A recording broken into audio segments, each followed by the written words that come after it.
मराठी नूतन वर्षाच्या सर्वांना खूप खूप शुभेच्छा. हॅपी पाडवा. हे जे वर्ष आहे ते तुम्हाला सुखाचं, समाधानाचं आणि समृद्धीचं जावो. तर गुढीपाडव्यानिमित्त मी आज छोले भटोरे बनवण्याचं ठरवलं होतं. त्यासाठी मी ते मैदा घेतलेला आहे आणि तो मी चाळून घेतलेला आहे. त्यात मी हाफ टीस्पून इतकी बेकिंग पावडर टाकून घेतलेली आणि हाफ टीस्पून एवढं आपल्याला मीठ टाकून घ्यायचं आहे. यातच मी आता थोडंसं दही ॲड करणार आहे आणि पाणी टाकून आपल्याला याचं घट्टसर असं पीठ मळून घ्यायचं आहे. हे जे भटोरे आहे ते मस्त असे सॉफ्ट आणि एकदम छान असे फुगतात. फक्त तुम्ही रेसिपी व्यवस्थित फॉलो करा. थोडासा मी दही टाकून घेतलेले ना. आता हे जे पीठ आहे ते आपल्याला मळून घ्यायचं आहे. पीठ मळताना आपल्याला थोडंसं सॉफ्टच मळायचं आहे. खूप जास्त कडक असं आपल्याला हे मळायचं नाही आहे.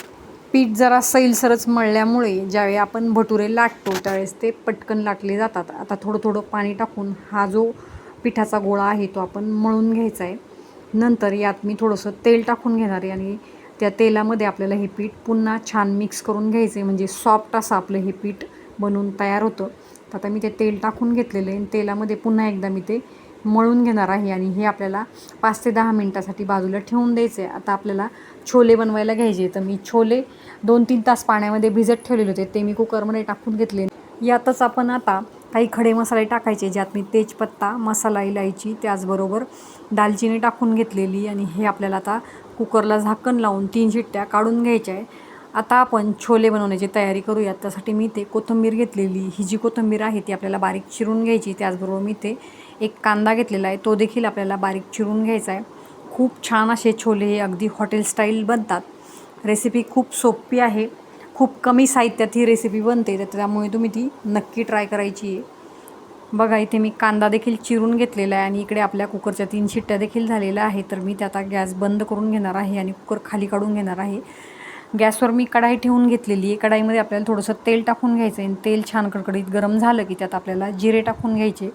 जिरे तडतडले की त्यात आपल्याला थोडीशी कोथिंबीर टाकायची आणि ती देखील आपल्याला 2 मिनिटासाठी चांगली तेलामध्ये परतून घ्यायची आहे.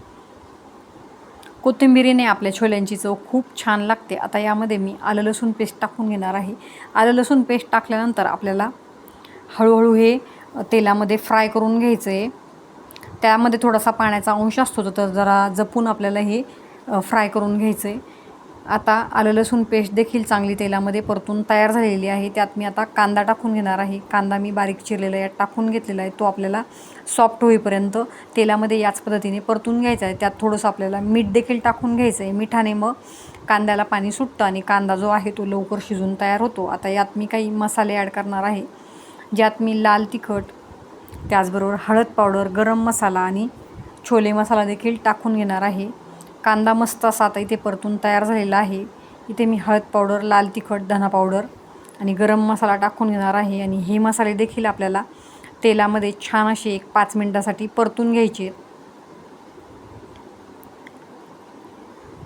आता यात मी सुहानाचा जो छोलेचा मसाला आहे तो टाकून घेणार आहे. साधारण 1 टेबलस्पून इतका मी तो मसाला टाकून घेतलेला आहे आणि आता हा जो मसाला आहे तो आपल्याला तेलामध्ये परतून घ्यायचा आहे. 2 टोमॅटोची मी इथे प्युरी करून घेतलेली. ते टोमॅटो आपल्याला यात टाकायचे आणि चांगले तेल सुटेपर्यंत आपल्याला ही टोमॅटोची प्युरी परतून घ्यायची आहे. 5च मिनटामध्ये छान असं ते परतून तयार झालेलं आहे आणि आता मी हे शिजलेले जे छोले आहे ते यामध्ये टाकून घेतलेले आणि ते आपल्याला व्यवस्थित मिक्स करून 5 मिनटासाठी याला उकळी काढून घ्यायची.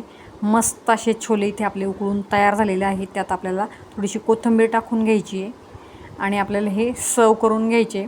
छोले तर बनवून तयार झालेले. आता आपल्याला भटुरे बनवून घ्यायचे. तर त्यासाठी मी आता आपण जे पीठ मळलेलं होतं त्यातला एक छोटासा गोळा घेतलेला आहे आणि पोळपाटाला आपल्याला थोडंसं तेल लावून घ्यायचं आहे, म्हणजे हे जे पीठ आहे ते खाली चिकटत नाही.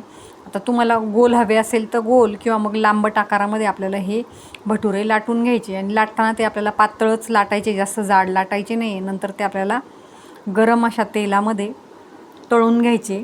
दोन्ही साईडने छान असे ते आपल्याला खरपूस तळून घ्यायचे. बघा टम्म असे आपले इथे हे भटुरे बनवून तयार झालेले आहे. याच पद्धतीने तुम्ही देखील मस्त असे छोले भटुरे बनवू शकतात. तर रेसिपी नक्की ट्राय करा. आवडल्यास चॅनल देखील सबस्क्राईब करा आणि व्हिडिओ शेवटपर्यंत बघितल्याबद्दल धन्यवाद.